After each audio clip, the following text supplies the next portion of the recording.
저의 외삼촌 한 분이 큰 도시에서 과일을 팝니다. 과일 중에 사과는 항상 청송 사과를 씁니다. 한 번씩 트럭을 몰고 산지에 가서 한가득, 트럭 한가득 사과를 구해 옵니다. 지난 가을 전국적으로 사과 값이 치솟은 데다가 청송 사과다 보니까 정말 금값이었다고 합니다. 그 비싼 사과를 누가 사 먹을까 싶지요. 여유 있는 사람들은 꼭 그 청송 사과만 계속 찾았다고 합니다. 영호남 지역에 여러 좋은 사과 생산지가 있지만 청송 사과는 다른 품질로 늘 취급됩니다. 이거 먹어보면 압니다. 이 과육이 얼마나 야무지고 당도도 높은데 상큼하게 달아요. 청송 사과는 품질이 한 수준 높은 것으로 늘 인정을 받습니다. 제가 지역 홍보대사 같이 오해받을 수 있어서 이 정도로 줄이겠습니다. 여러분, 이 베드로후서 1장의 접근이 큰 전제가 이와 같습니다. 하나님의 사람은 종류가 다르다는 거예요. 품종이, 품성이, 성품이 아예 다르다는 겁니다. 이것을 베드로 사도는 신성한 성품, 곧 신적 성품이라고 이름을 걸고 8가지 내용으로 우리를 안내하고 있습니다. 우리 왜 팔방미인이라는 말을 쓰잖아요. 오늘은 팔방신자가 되는 겁니다. 성품에 있어서요. 믿음으로 시작하여 사랑에서 결실하는 이 신성한 성품에 우리가 다 참여해야 될 텐데, 저는 오늘 이 말씀을 8가지를 이렇게 나름 별명 붙입니다. 그리스도인의 성품의 지도다, 이렇게 저는 보고 있어요. 그런 이대로 따라가기만 하면, 앞뒤 연결을 잘 살피면서 이 지도대로 걸어가면, 특별히 하나님이 저를 그렇게 빚어주셔야 합니다. 기도하면서 8가지 과정을 우리가 성품적으로 자라나고 거쳐가면 우리의 신앙이 주 앞에서 정말 온전해질 겁니다. 이런 기대와 사모함을 가지고 오늘 8가지 성품의 세계로 들어가려고 합니다. 자, 이 성품이 그런데 무엇인지부터 좀 확인해야 될 것 같아요. 여러분, 크게 보면 어디에서 출발합니까? 믿음에서 출발합니다. 이 성품의 여정을 거치면 어디에 도달하게 됩니까? 사랑에 도달하게 됩니다. 그러니 벌써 8가지 중에 2개를 우리가 이미 익힌 겁니다. 기억하고 있는 겁니다. 그 사이에 한 가지 빼고 5가지를 잘 떠올릴 수 있는 힌트를 제가 이제 드리려고 해요. 두 남녀의 이름으로 만들어 보았는데, 이른바 지절되는 인경이와 형우입니다. 이게 무슨 뚱딴지 같은 이야기냐고요? 그러나 분명히 이제 도움이 되기 시작할 겁니다. 인경이와 누구라고요? 형우. 이 정도 좀 기억해 두시면 좋을 것 같아요. 자, 진짜 힌트가 된다는 걸 이제 전광판으로 보여드리겠습니다. 우선 왼쪽에 아래로 쭉 노란 글씨를 따라서 한번 보실까요? 머리 글자만 보는 겁니다. 그러면 지절되는, 그 다음에 누구요? 인경이와, 그리고 한 남자가 있습니다. 형우가 있어요. 이거 각각 어떻게 됩니까? 이 머리 글자들이 지는 지식, 절은요 절제, 인은요 인내, 경은 경건입니다. 형우는요 형제 외의 머리 글자입니다. 어떻게 연상하는데 도움이 될 것 같지요? 지절되는 형우와 그 앞에 인경이와 형우입니다. 자, 저를 보십시오. 벌써 우리가 총 8가지 신성한 성품 중에서 몇 개를 확인했느냐 하면 무려 7개를 확인한 겁니다. 나머지 하나는 덕입니다. 그러니까 믿음 바로 다음에 덕이 나오고요. 그 다음에는 지절, 인경, 형우. 그렇게 되면 마지막에 어디로, 어떤 큰 바다로 우리가 들어가게 된다고요? 사랑이라고 하는 넓은 바다에 분명 도달해 있을 것입니다. 이제 8가지 이 성품의 덕목들은 다 우리 머리에 새겨지고 있어요. 그러면 채워넣으면서 복습을 해보겠습니다. 여러분 받으신 이제 자료에 채워보시는 건데요. 자, 믿음 다음에 덕이고, 이제 빈칸부터 우리 한번 얼른 열심히 좀 머리로 채워볼게요. 믿음의 덕을 세우게 되는데 그 다음이 무엇입니까? 지절입니다. 지절되는 거예요. 지식, 절제, 그리고 인경이라는 이름이 떠올려집니까? 이는 인내이고요. 경은 뭐죠? 경건입니다. 그리고 형우라는 이름도 말씀드렸어요. 형은 형제 우애의 머리 글자입니다. 마지막 결실을 하게 되는데 사랑입니다. 이제 여기 우리 채워서 순서대로 같이 읽어볼게요. 앞에 보시면서 자, 믿음, 덕, 지식, 절제, 인내, 경건, 형제 우애, 그리고 마지막은 사랑입니다. 예, 잘하셨습니다, 여러분. 이미 8가지가 이제 우리 마음에 새겨지고 있는 겁니다. 자, 여기서 하나 이해할 것이 있어요. 이 8가지가 연속적이라고 하는 중요한 사실입니다. 중요한 원리입니다. 그러니까 믿음에서 시작되어 그 다음은 덕으로 가야 돼요. 다른 데 가면 안 됩니다. 저 익산이나 전주로 가면 안 돼요. 믿음에서 시작한 다음에는 그 다음에 어디로 반드시 가야 한다고요? 덕으로 가야 됩니다. 덕에 가면 그 다음 단계를 꼭 한 걸음 내디뎌서 도착해야 돼, 들어가야 되는데 그게 지식이고요. 이렇게 지식을 갖추게 되면 절제로 나아가야 됩니다. 이어서 인내를 거쳐야 되고 이런 식이라는 거예요. 연속적으로 그리고 순서대로 우리가 성품에 있어서 성장해 나가는 원리입니다. 자, 그래서 여러분 이 하나님의 성품, 신성한 성품에는 한 가지가 허용되지 않습니다. 골라먹는 재미가 허용되지 않아요. 어떤 분들은 저는 믿음이 제일 중요한 것 같아요. 그러니까 첫 번째로 믿음만 열심히 파겠습니다. 이거 안 됩니다.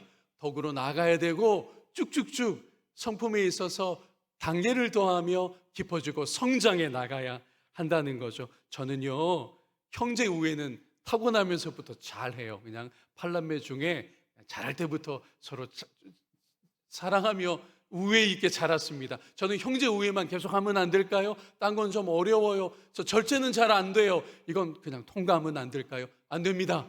8가지를 믿음에서 시작해서 사랑으로까지 순서대로 과정을 거쳐 나가야 한다는 거죠. 우리가 군산 일주를 하기로 마음먹으면 저기 나포에서 출발해서 어청도까지 다 가야 되는 겁니다. 믿음에서 시작해서 사랑까지 다 거치며 주 안에서 우리의 신적 성품이 만들어지고 다듬어지고 부유해져 나가는 것입니다. 자, 그러면 이 신적 성품의 하나씩을 좀 구체적으로 묵상할 텐데 첫 4가지의 요약부터 함께 보도록 하겠습니다. 받으신 자료에서 이제 빈칸을 조금 채워 보도록 하겠는데요. 자, 믿음은요, 이런 핵심을 갖고 있어요. 믿음은 하나님의 무엇과 무엇을 믿는 것이라고요? 하나님의 신실하심과 은혜로우심을 말 그대로 믿는 겁니다. 믿음은 믿는 겁니다. 여러분이 믿는 게 안 되면, 이 믿음이 시작이 안 되면 나머지 성품의 세계로 한 발짝도 들어갈 수가 없습니다. 믿음이 출발입니다. 기초가 됩니다. 자, 믿음 다음에는 어떤 것이 기다리고 있지요? 덕입니다. 믿음을 통해서 우리는 덕으로 나아가야 되는데 덕이 무엇일까요? 이겁니다. 믿음이 형제와 이웃에 이것을 끼치게 하는 방향이 된다는 의미가 덕입니다. 들어갈 말은 무엇이죠? 유익입니다. 어떤 분들은 믿음이 좋다고 하는데 형제들과 교회에 덕을 세우지는 못해요. 유익을 주지 못한다는 거죠. 덕이라고 할 때 핵심적인 것은 바로 유익을 끼치느냐 그렇지 못하느냐에 있습니다. 자, 이렇게 해서 이른바 덕스러운 믿음이 되었어요. 그러면 지식으로 들어가야 돼요. 지식의 단계가 반드시 필요한데 이것은 하나님과 그리스도를 아는 것입니다. 우리가 하나님에 대해서 그의 아들에 대해서 아는 일에 힘써야 돼요. 절제는요 중요한데 지식이 교만으로 혹은 방종으로 갈 위험이 늘 있습니다. 그렇게 되지 않도록 무엇이 되어주는 것이 절제라고요? 울타리가 되어주는 것이 바로 절제인 것입니다. 자, 이렇게 우리가 8가지 신적인 성품의 첫 4가지의 핵심을 요약을 함께 나누었습니다. 제가 한 가지씩 조금 더 설명을 드릴게요. 믿음은 하나님의 신실하심과 하나님의 은혜로우심을 믿는 겁니다. 이것이 신적인 성품의 출발이자 기초가 돼요. 이 믿음이 없으면 그러므로 아무것도 안 됩니다. 그 다음으로 나갈 수가 없다는 거죠. 성장 있을 수가 없습니다. 자, 그런데 이 믿음을 주시는 분이 있어요. 성령님입니다. 성령께서 이 믿음을 도와주십니다. 그래서 늘 믿음도 하나님의 일이고 하나님의 영인 성령의 일하심인 겁니다. 두 번째는 무엇이죠? 덕입니다. 믿음이요 확신으로 충만하다고 해서, 믿음이요 뜨겁다고 해서 늘 형제들과 교회에 유익을 끼치는 것만은 아닙니다. 그 대표적인 사례가 어디냐 하면 고린도 교회예요. 고린도 교회만큼 믿음이 뜨거운 공동체가 없었는데, 여러분이 아시는 대로 이 믿음 좋다는 고린도 신자들이 정작 주님의 몸된 교회에는 덕을 세우질 못했습니다. 그들의 대단한 믿음 때문에 서로 파가 갈리었고요, 그들의 믿음 때문에 은사 자랑과 경쟁을 하고 있었다는 거죠. 그래서 여러분, 믿음은 반드시 덕의 인도함을 받아야 하는 겁니다. 그래서 믿음 다음에 덕이 나오는 이유가 여기에 있는 것입니다. 우리가 늘 기도했으면 좋겠어요. 하나님, 저의 믿음에 하나님의 덕을 옷 입혀 주십시오 라고 기도하며 덕을 힘쓰는 저와 여러분 되기를 소망합니다. 자, 이제 좀 덕스러운 믿음이 됐습니다. 그러면 반드시 이 영역에 있어서 우리가 자라나야 됩니다. 지식에 있어서요. 하나님을 알고 하나님의 아들 그리스도를 알고 그리스도께서 보내주신 성령에 대해서, 또 성령이 임하시자 교회 공동체가 시작되었습니다. 교회가 어떤 공동체인지 계속하여 아는 일은 매우 중요합니다. 그래서 여러분이 배움을 사모하시기를 바랍니다. 설교를 통해서 날마다 배우고 개인적으로 성경을 읽으며 하나님에 대한 지식이 더해가고, 소그룹 모임을 통해서도 우리의 신령한 지식이 서로 나누어지고 깊어지는 은혜가 우리 공동체에 넘치게 되기를 소망합니다. 저는 강조하고 싶어요. 이런 지식이 없으면 믿음이 잘못될 수 있다는 걸 꼭 말씀드리고 싶었습니다. 자, 여러분, 세 번째 과정인 지식까지 왔어요. 네 번째 과정은 무엇입니까? 절제입니다. 제가 지절되는 인경이와 형우라고 연상하도록 도와드렸는데, 절제가 왜 중요하고 지식 다음에 반드시 와야 되느냐 하면, 여러분, 많이 안다는 분들이 자칫 어디로 가게 되느냐? 교만으로 갈 수 있어요. 제가 성경을 많이 합니다, 성경 공부 과정 많이 거쳤습니다 라고 하면서 슬그머니 교만으로 가게 됩니다. 또요, 우리가 안다는 것은 우리로 방종하게 할 수도 있어요. 내가 아니까 대충 이렇게 가도 괜찮아요, 이런 융통성도 부릴 수 있어요. 지식이 우리를 교만과 방종으로 뜻밖에도 이끌 수 있다는 거죠. 그래서 무엇이 반드시 있어야 된다고요? 절제가 있어야 합니다. 교만과 방종으로 지식이 가지 않고 그것이 참으로 신령한 지식이 되도록 도와주는 성품의 한 측면이 절제가 되는 것입니다. 이제 발걸음 옮겨서 그 다음 네 가지의 요점을 훑어보도록 할게요. 자, 앞에 보시면 또 이제 받으신 자료에 이 핵심어를 좀 채워 넣겠는데, 다섯 번째는 인내입니다.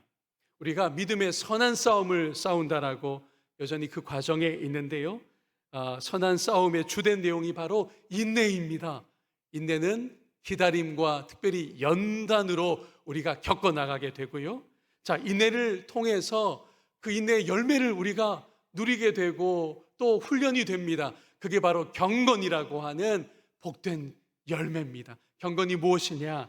우리가 인내를 잘 거치면 경건에 이르게 되는데, 이 경건은 하나님께 진실하고 충성된 것을 말합니다. 자, 이제 우리가 경건을 통하면 어디로 가야 되느냐? 형제 우애인데요, 이게 되게 중요해요.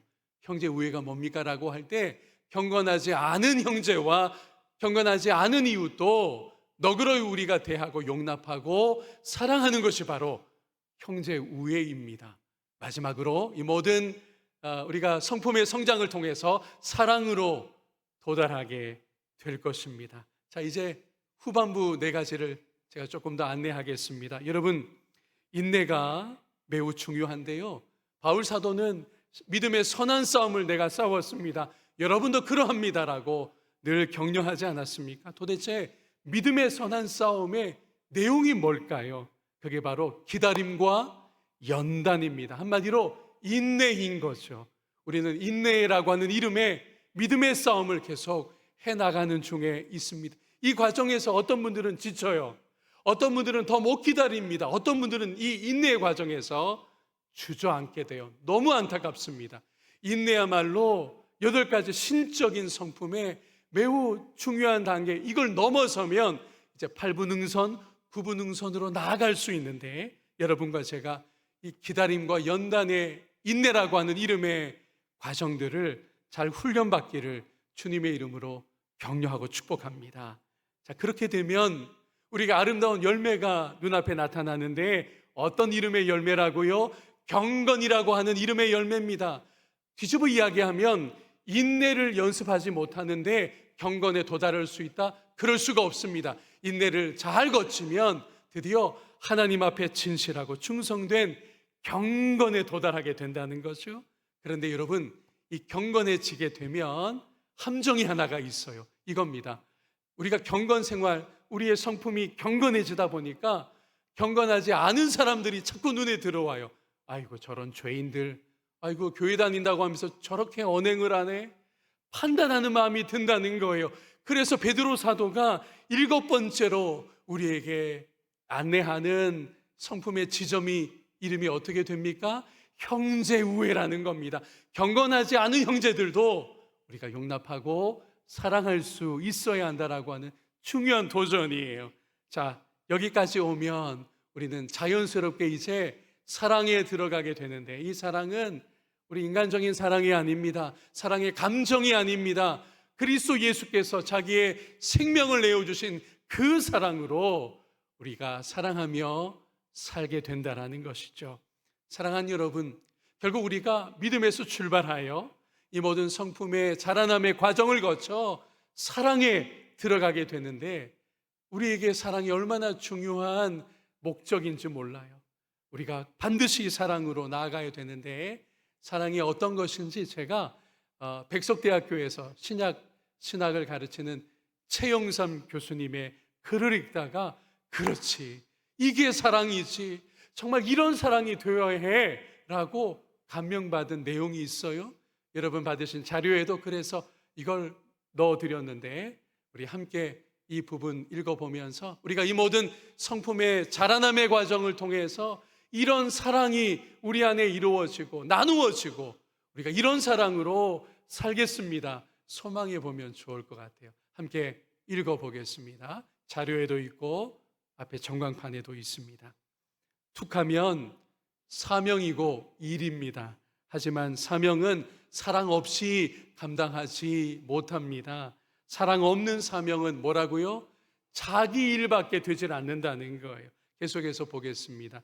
주님은 일을 시키기 전에, 도중에, 그 끝과 이후에도 뭐라고 말씀하시나요? 함께 하자고 말씀하십니다. 즉, 사랑과 사귐이 먼저입니다. 계속해서 사명의 내용도 결국 그분과 함께 하라는 것, 사랑 가운데 있으라는 것입니다. 이어서 봅니다. 그분의 사랑을 받고 그 사랑 속에 있는 것으로도 많은 일을 할 수 있습니다. 그래야 당신의 일이 아니라 그분의 일이 됩니다. 우리의 일이 아니라 주님의 일이 될 수 있다라는 거죠. 결론이 여기에 있습니다. 너무 아름다운 결론이에요. 함께 읽습니다. 사랑이 일입니다. 사랑이 사명입니다. 아멘. 저도 많이 도전을 받았습니다. 이 목회자가 되다 보면 어떤 유혹이 있느냐 하면요, 성도들이 더 열심히 했으면, 왜들 이렇게 봉사를 안 하시지, 왜 교회 일을 함께 좀 하면 좋을 텐데 저렇게 안 하고 계신가, 이런 마음들로 목회자들이 가게 되거든요. 제가 한 번도 믿음의 옷깃을 여미게 되었습니다. 그렇지, 처음도 마지막도 그 과정도 사랑이지 라고 하는 중요한 이 다짐을 하게 되었거든요. 여러분과 제가 오늘 믿음으로 시작해서 덕으로, 그 다음에 지식으로, 그 다음에 뭐였죠? 지식은 꼭 그 다음에 절제로 가야 됩니다. 그 다음에는요, 인내라고 하는 용광로로 우리가 반드시 들어가서 기다려야 하고요. 또 연단됩니다. 그러면 어떤 소중한 열매로 우리가 성품의 성장을 맛보게 된다고요? 경건입니다. 경건입니다. 하나님 앞에 진실하게 되고요. 그리고 하나님 앞에 충성되게 되어 있어요. 이 과정을 거치면 그런데 반드시 어디로 향하여야 됩니까? 성령께서 우리를 형제 우애로 이끌어 주시고 여기까지 오면 형제 우애까지 오면 이제 다 온 겁니다. 주님의 사랑으로 그 넓은 바다로 우리가 들어오게 돼요. 저는 소망합니다. 우리 공동체가 또 여러분 개인의 신앙에 있어서 결국 사랑입니다. 사랑으로 모든 게 되어야 합니다. 사랑으로 꿈꿔야 하고요. 주의 일을 사랑으로 그 꿈을 행하여야 하고요. 우리가 무엇보다 사랑으로 주님의 몸된 교회를 세워나가야 됩니다. 봉사는 좀 적게 하셔도 돼요. 안 하셔도 돼요. 우리 안에 반드시 이것만은 충만한 데 이르러야 하는데 그게 바로 사랑인 줄 믿습니다. 주께서 생명 내어주신 그 사랑이 오늘도 우리를 감동시키시고 그 사랑이 우리 공동체를 생명력 있게 하고 그 사랑으로 주님의 일들도 함께 감당해 나가는 복된 교회가 되기를, 그런 여러분의 신앙의 성품적인 성장이 계속되어 깊어지기를 주의 이름으로 축원합니다.